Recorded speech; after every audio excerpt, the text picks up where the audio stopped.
Hello दोस्तों, आपका स्वागत है मेरे चैनल बीबी एक्सप्लेन पे। तो आज से मैं एक न्यू मांगा सीरीज़ एक्सप्लेन करने जा रही हूँ। तो प्लीज़ मेरे साथ जुड़े रहें मेरी इस जर्नी में। तो कहानी शुरू होती है उस गर्मी के मौसम में जब मैं 10 साल की थी। चैपलर मैक्सवेल परिवार का उत्तराधिकारी अपने दादा के साथ मेरे होम टाउन व्हाइट हॉल आया हुआ था। हम दोनों ने एक दूसरे को देखकर अपना इंट्रोडक्शन दिया। हेलो, मेरा नाम रेनी हैजलिन है और तुम्हारा क्या है? फिर उसने कहा कि मेरा नाम अलेक्जेंडर चैबलर है। मैं खुशी से उसकी ओर भागी और कहा कि हम दोनों एक ही सहकर्मी होने के कारण बहुत जल्दी एक दूसरे से घुल मिल जाएंगे। और वह मुझसे दूर होते हुए कहता है कि थोड़ा सा दूर रहो मुझसे। और ऐसे ही हर गर्मी अलेक्जेंडर मिलने आया करता था।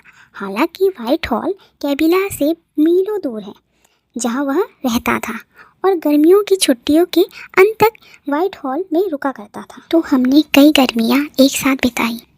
मैंने अपनी पिगी से भी उसे मिलाया। मैंने कहा, ये देखो, ये है गैब। और कभी कभी तो वो मेरी आइसक्रीम भी खा जाता था। फिर एक दिन जब हम झील के किनारे बैठे हुए थे, तब मैंने उससे कहा, आज थोड़ी ठंड है। तो उसने अपनी जैकेट उतारकर मुझे पहना दिया और मैं उसकी तरफ देखकर मन ही मन सोची, अब से ये मेरा पहला प्यार बन गया।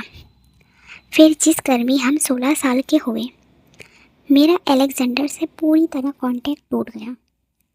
और एक दिन इश्तिहार में मैंने देखा कि ब्लेयर चैपलर का निधन हो गया। अब ये ब्लेयर चैपलर कौन है? ये है अलेक्जेंडर की माँ। मैंने उसे सांत्वना देने के लिए अनगिनत लेटर भेजे, लेकिन कोई भी जवाब नहीं आया। फिर उस सर्दी के मौसम में मैंने चैबलर हवेली में लगी भीषण आग और उससे हुए जानमाल के बारे में सुना।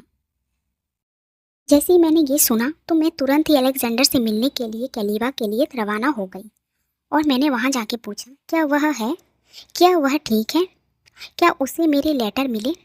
गेट मैन ने कहा कि महोदय, युवा स्वामी बिल्कुल ठीक है। हालांकि वह इस समय आपसे मिलना नहीं चाहते हैं और उन्होंने कहा कि मैं आपको यह जवाब दे दूं।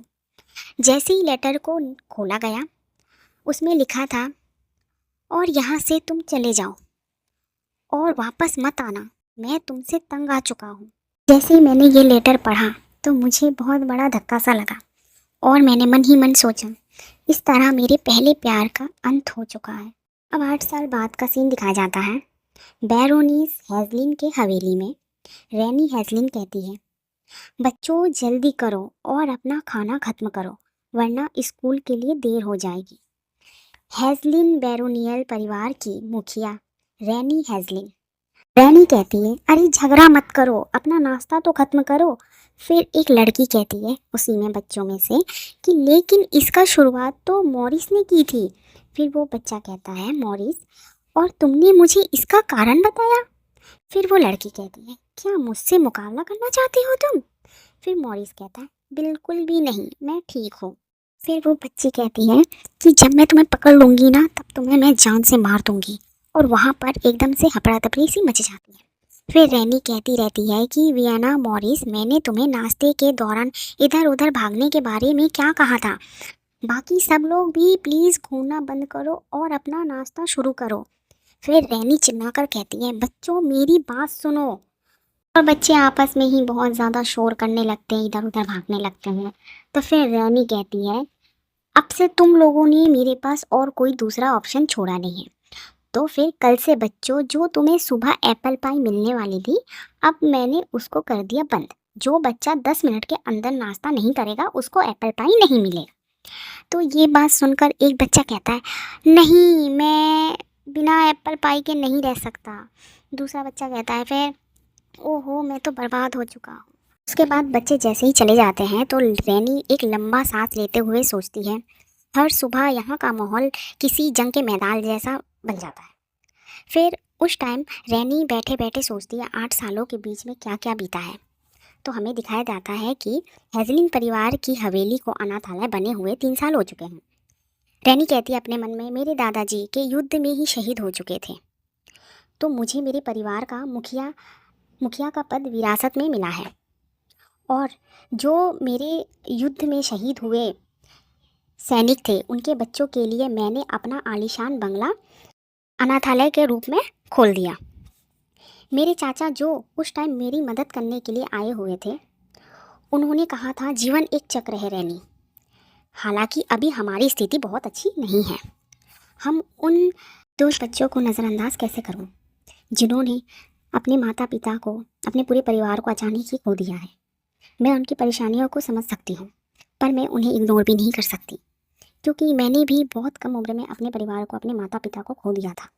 मैं उनकी भावनाओं को किसी और से बेहतर समझ सकती हूँ, लेकिन जो भी रिजल्ट निकलता है वो हमेशा डिसअपॉइंटेड ही रहता है। फिर एकदम से एक सीन दिखाया जाता है कि बहुत सारे बिल गिरते हुए दिखाई दे रहे हैं, जिसमें कि उधार का है, कर्ज का है, और फिर सामान कुछ खरीदे हुए, इन सब चीज़ों का बिल दिखाया जाता है। और रैनी कहती है कि ये अंतकाल कर्जे का बिल का चक्र का कारण क्या है। तो फिर उधर से हमें सामने से दिखाया जाता है कि चाचा, आई एम सॉरी रैनी, मुझे बहुत बहुत खेद है, अब मैं शर्मिंदा हूँ, मुझे माफ़ कर दो। और फिर वो कहता है बिल जेंडर ने मुझे ये 40% की छूट में दिया है, इसीलिए मैं मना नहीं कर सका। फिर रैनी एकदम चिल्ला के कहती है चाचा, और अपना हाथ टेबल पे दे देती है, और फिर कहती है 40% की छूट देना उसका सबसे बड़ा हथकंडा है, और आप उसमें ऐसे कैसे फंस गए। हमने तो पिछली बार खरीदी गई डेस्क मतलब टेबल का पूरा भुगतान भी नहीं किया है, और अब उसने एक न्यू ब्लैक बोर्ड, और क्या चौक के 200 डिब्बे। रैनी कहती है उधार पर बेचे गए सामानों से प्राप्त राशि हमारे पूरे साल भर का भी बजट नहीं है। फिर कहती है आप इसमें क्या करोगे। फिर चाचा कहता है कि मैं अपनी गलतियों के लिए बिल्कुल भी बहाना नहीं बनाऊंगा। मुझे नहीं पता था कि बात इतनी आगे बढ़ जाएगी, मुझे माफ़ कर दीजिए। फिर रैनी कहती है, मन ही मन सोचती है, मुझे पता है मेरे चाचा का दिल बहुत अच्छा है, वह दयालु और भोला है। फिर चाचा, मैं किसी ना किसी तरह पैसे का बंदोबस्त कर लूँगा, और मैं अपना फाउंटेन पेन और कपड़े भी बेच दूँगा। फिर रैनी मन में सोचती है, उसे ये भी नहीं पता है कि इस दुनिया में चीज़ें कैसे काम करती हैं, इसके बारे में भी उसके बिल्कुल भी जानकारी नहीं है, जिससे पूरी स्थिति एकदम घुटन बड़ा हो जाता है। फिर रैनी, मुझे अपनी संपत्ति का कुछ हिस्सा बेचने के बाद भी केवल 2 महीने ही बीत पाए हैं। अगर ऐसा ही चलता रहा तो अनाथालय तो छोड़ो, हम बेघर हो जाएंगे पूरी तरीके से। रैनी अपने चाचा को पुकारती है, और चाचा एकदम झटके से, हाँ रैनी, रैनी मेरे लौटने तक इन बिलों का सारा निपटारा आप कर लीजिएगा। ऐसा करेंगे तो आपको इस बार मैं माफ़ कर दूंगी, और अभी इसी वक्त से आप चालू हो जाइए। चाचा कहता हाँ बिल्कुल, मैं अभी शुरू करता हूँ, तुम चिंता मत करो, मुझे इसे संभालने दो मेरी प्यारी भतीजी। फिर रैनी, मुझे नहीं पता कब से। फिर हमें दिखाया जाता है वाइट हॉल का सीन। वाइट हॉल के समुद्र के पास रैनी बैठी हुई थी, और फिर कहती है मनी अपने मन में ही कि सब कुछ बदल गया, बस यह एक चीज़ ऐसी है जो अभी तक नहीं बदली, बाकी सब कुछ बदल गया है। और जब मैं यहाँ बैठती हूँ तो लगभग ऐसा लगता है जैसे जब मैं अपने बचपन में लौट आया करती थी, उस समय जब मुझे किसी बात की चिंता नहीं हुआ करता। और रैनी अपने खुद से ही कहती है, अरे जाग जाओ रैनी हैज़लिन, अभी अपने आप पर रहो, अभी पहले प्यार को याद करने का समय नहीं है। पर फिर भी मेरे पास एक पैसा भी नहीं बचा है जिससे मैं आगे अनाथालय को चला सकूं। रैनी सोचती है अब मैं क्या करूं, और अचानक से चलते हुए कदम की आवाज़ आती है। सामने से कोई कहता है हेलो रैनी, और एकदम से मेरी आंखें वही ठहर जाती हैं। सामने खड़ा था अलेक्जेंडर। फिर अलेक्जेंडर कहता है मैंने आपके बारे में सुना है, हैज़लिन परिवार को हाल ही में आर्थिक तंगियों का सामना करना पड़ रहा है, तो फिर इसी बात पर क्या आप मुझसे शादी करोगी। रैनी कहती है आपको विश्वास दिलाती हूँ मैं कि आपको इससे कोई नुकसान नहीं होगा। तो दोस्तों बहुत जल्दी ही मैं बाकी के एपिसोड लाने वाली हूँ, तो प्लीज़ मुझे सब्सक्राइब और बेल आइकन ज़रूर दबाइएगा, जिससे कि आपके पास में नोटिफिकेशन आ जाए। Thank you.